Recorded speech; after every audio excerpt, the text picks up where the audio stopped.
presented by Sound Recording Studio, Bheja Road, Barsam. रज रज महाजाल हो गया तोरा धान कुट हो गया होठ के लाली कर देबो खाली गे गे गे होठ के लाली कर देबो खाली पूरा जवानी तोहर चुसबोगे आ रज रज महाजाल लुटबोगे तोरा बिना धान कुटबोगे आ रज रज महाजाल लुटबोगे तोरा बिना धान कुटबोगे आई कुट देबो रज रज रोज रोज महाजाल लुटबोगे तोरा बिना धान कुटबोगे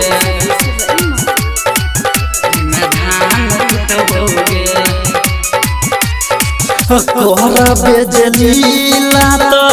ठोक देब कीला टाइट सामान तोहर कर देब ढीला हाँ हाँ तोहरा बेजलीला तो ठोक देब कीला टाइट सामान तोहर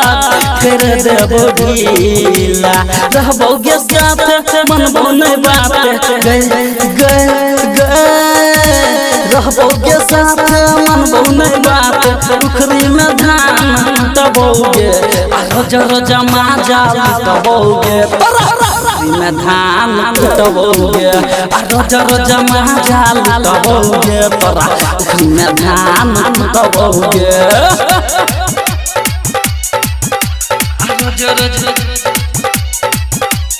रोज रोज महाजाल लुटबोगे तोरा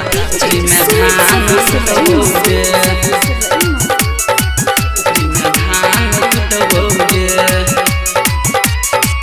आई बुझे रोज रोज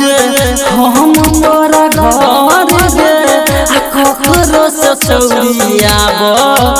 करबो नहीं डर गे हाँ हाँ आई बुझे रोज रोज हम मोरा घर गे ककरो से चौरियाबो करबो नहीं डर गे दीपक दीवाना के साथ में बोगे गे गे परवीन परवाना के साथ में पोखरी में धान तबोगे रज रज महाजाल तबोगे बिना धान कुटबोगे रज रज महाजाल तबोगे तोरा बिना धान कुटबोगे आई कुट देबो।